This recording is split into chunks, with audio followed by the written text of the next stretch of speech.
Action.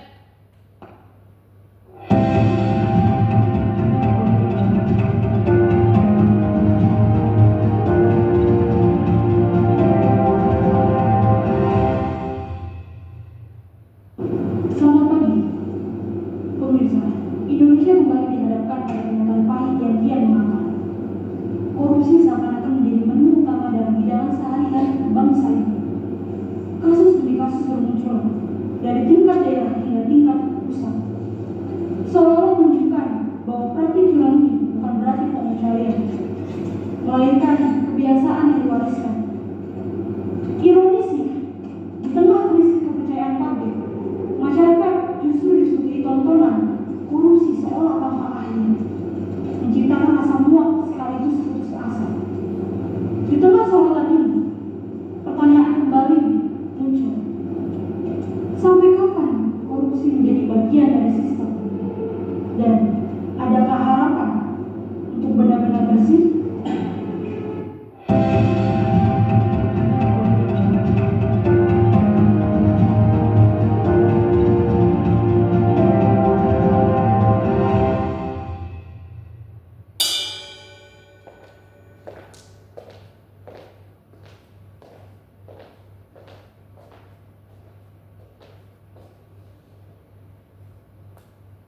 Saya, seorang koruptor kelas kakap, menyerahkan diri dan meminta untuk ditangkap.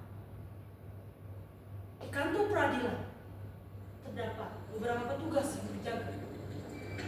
Sebagian lagi ngobrol sambil nonton televisi, dan sebagian lagi asik bermain games. Langsung tergeragap kaget.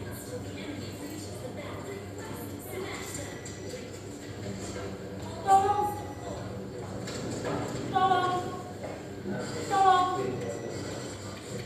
tolong tangkap saya.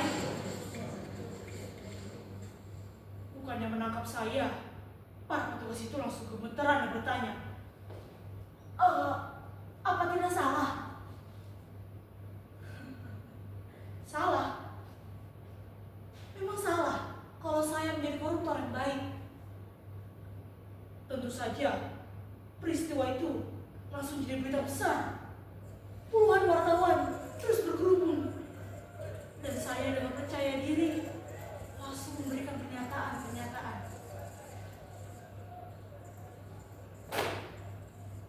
Selamat pagi rekan-rekan media semuanya. Perkenalkan, saya pejabat tinggi dari Kementerian Pendidikan.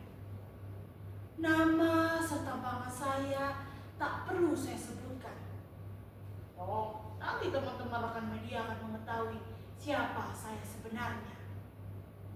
Tapi dalam forum ini, teman-teman rekan media bisa memanggil saya dengan sebutan koruptor yang budiman. Kemunculan saya di depan kalian, saya hanya ingin memberikan contoh kepada rekan koruptor yang lain. Tak baik melarikan diri. Lebih baik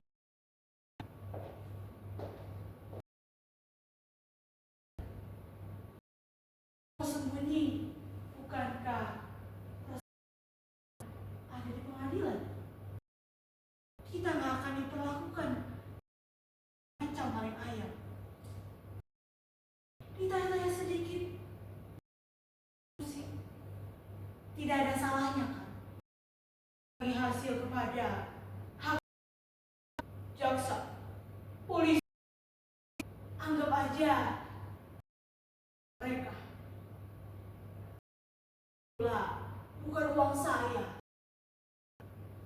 Makanya saya di sini diri. Saya nggak akan biarkan itu menjadi urusan para pengacara. Karena itu bayar. Saya tidak bersalah. Dengan rasa penasaran, seorang wartawan menanyakan terus.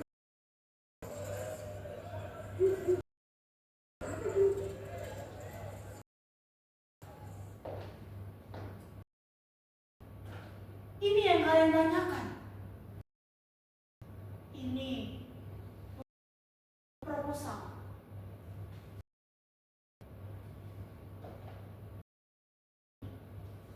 proposal kritik pelatihan guru.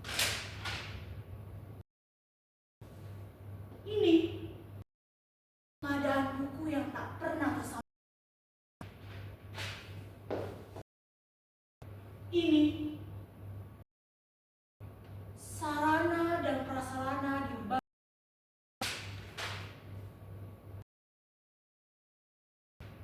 Ini pengadaan laptop perangkat di berbagai sekolah.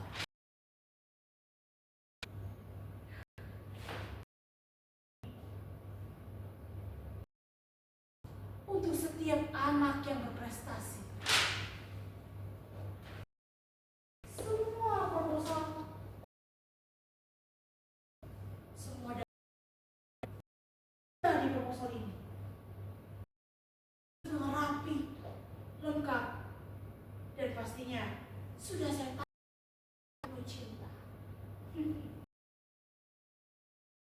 Lalu wartawan itu bertanya, lalu ibu melakukan korupsi di satu pendidikan, Bu? Begini, sedikit saya jelaskan. Pendidikan itu ladang amal, dan namanya ladang itu luas sekali. Masa sih saya hanya mengambil sebiji saja? Pastinya saya akan memanfaatkan itu sebanyak-banyaknya. Kalau perlu, saya panen semuanya. Tapi saya tidak hanya memanen, saya juga menanam. Contoh, saya menyediakan akomodasi perpustakaan keliling. Saya yang membangun yayasan pendidikan.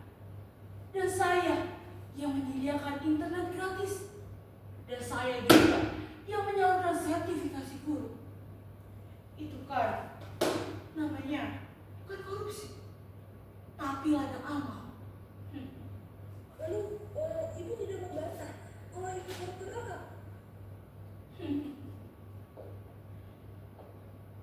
Begini, saya hanya ingin meluruskan anggapan kalian yang keliru. Yang menyatakan koruptor macam saya tak lebih benar bangsa tak berguna. Koruptor macam saya jelas aset bangsa, karena kamilah yang menggerakkan roda perekonomian.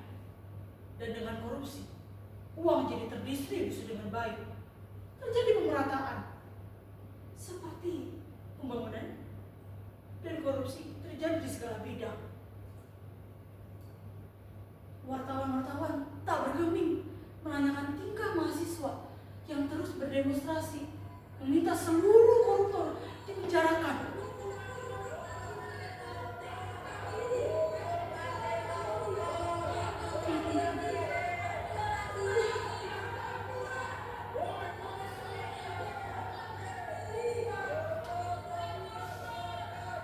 Mahasiswa itu sangat naif. Nanti malah repot. Mesti banyak banget penjara.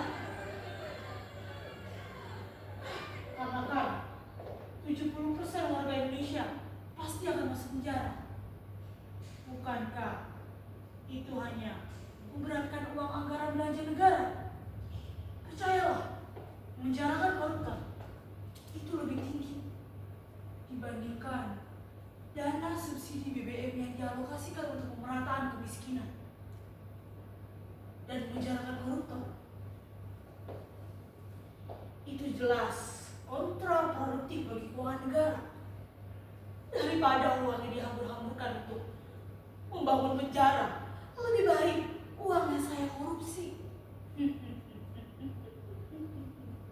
Itu namanya korupsi yang adil dan beradab, sesuai dengan Pancasila. Atau biar didengar lebih trendy, itulah prinsip demokrasi dalam korupsi. Dalam demokrasi, mesti ada distribusi kekuasaan yang sama antara eksekutif, legislatif, dan yudikatif. Korupsi yang terdistribusi memiliki keuntungan dan kesempatan yang sama. Jadi, Menjarakan koruptor itu berbahaya karena bisa mengundang keonaran para demonstran bayaran. Wartawan-wartawan semakin riuh, terus mendesak ingin maju. Para cepat tanggap, membiarkanku tidak terlalu didesak. Tapi suasana kian damai. Seketika para demonstran muncul, berteriak menghujat. Tapi kini saya dikawal para aparat tetap tenang.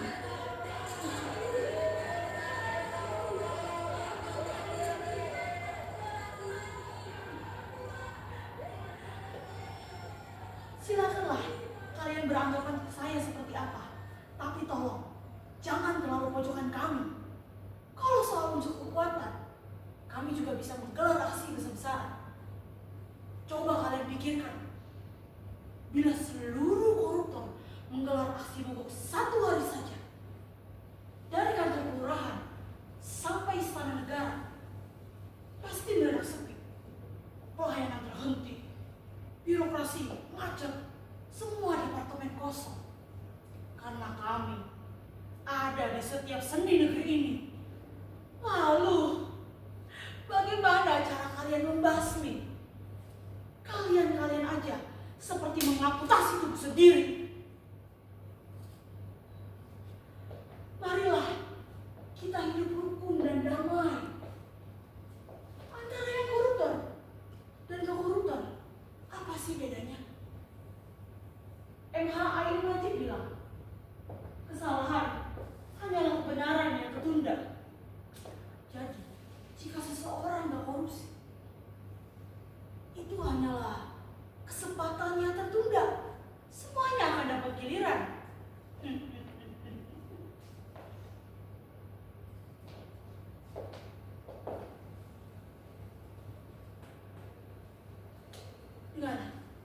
Dengar saya. Saya tidak malu mengakui bahwa saya adalah seorang koruptor.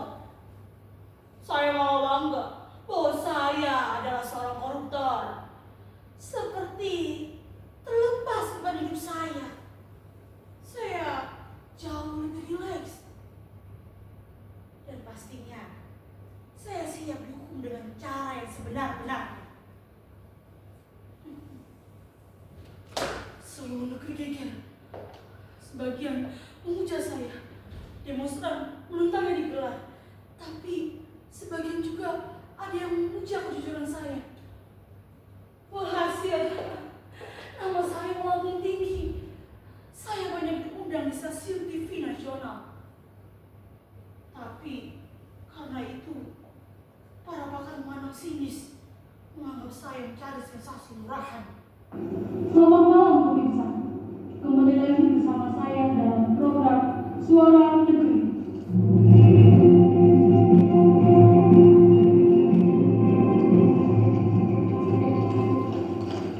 Talk show yang menyuarakan kebenaran dan menelisik realita. Beberapa hari yang lalu, kita disuguhkan sebuah peristiwa yang mengguncang jagat birokrasi dan mengusik nurani pabrik. Seorang pejabat tinggi Kementerian Pendidikan mendatangi kantor peradilan bukan sebagai tersangka, tapi sebagai pengaku dosa. Ia membawa bukti-bukti korupsi yang dilakukannya sendiri. Ia meminta diri ditangkap dan diproses secara hukum. Sebuah langkah yang jarang, bahkan nyaris mustahil dilakukan oleh pejabat publik di negeri ini. Namun, alih-alih menjadi nomor satu semangat anti korupsi, pengakuannya justru menimbulkan perpecahan di tengah masyarakat. Sebagian memujinya sebagai pahlawan moral yang berani melawan sistem bobrok dari dalam. Tapi sebagian lainnya mencibir dan menyebut aksinya tak lebih dari panggung sensasi. Akhir jabatan atau manever politik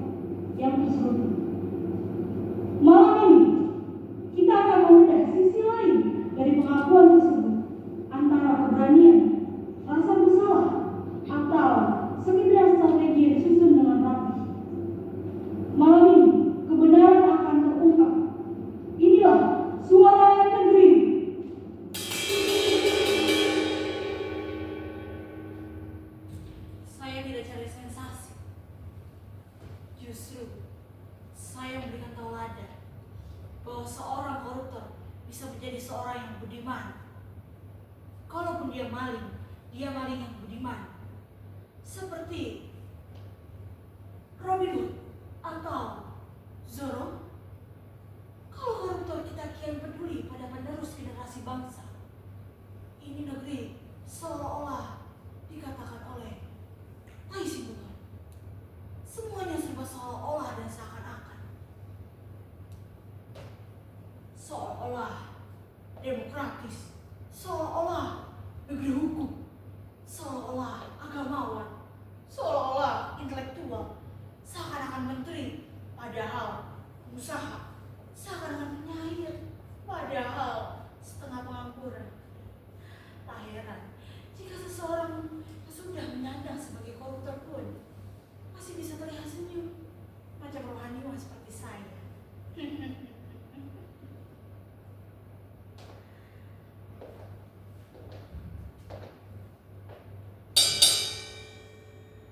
Anda sangat berlebihan. Anda juga menempatkan koruptor sebagai sesuatu yang penting.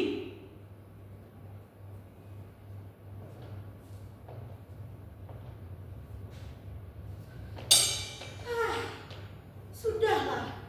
Mulai saat ini, kita lebih menghargai koruptor sebagai pahlawan tanpa tanda jasa. Anggap aja, ini proses evolusi untuk menghasilkan pembuahan. Munculnya terus koruptor yang lebih bertanggung jawab terhadap nasib bangsanya.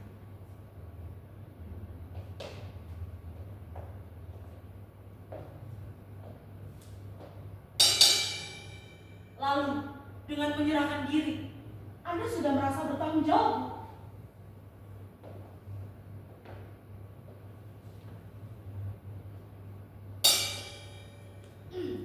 Jujur saja, saya capek jadi buronan.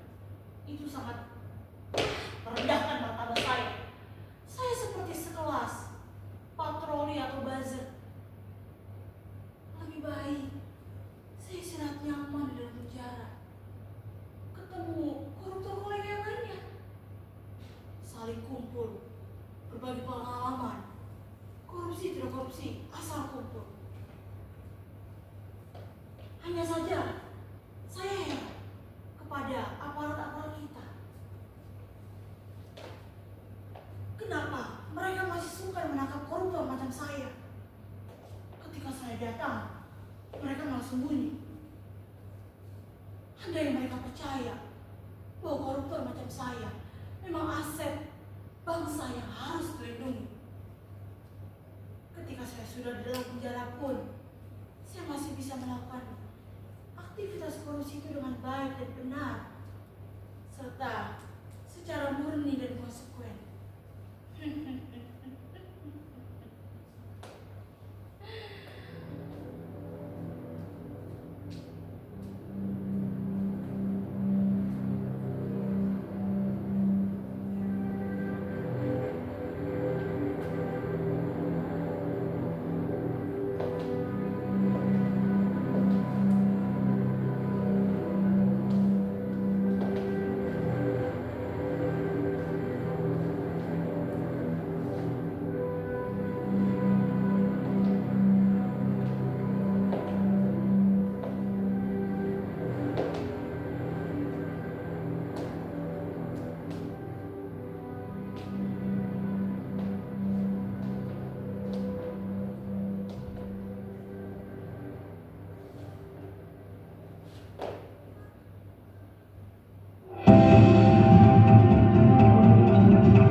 Pemirsa, kami baru saja menerima kabar terbaru yang menggemparkan jagat hukum Indonesia.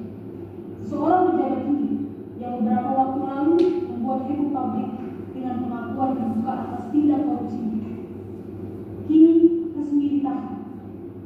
Setelah melalui rangkaian proses persidangan yang menyita perhatian nasional, pengadilan akhirnya memutuskan ia bersalah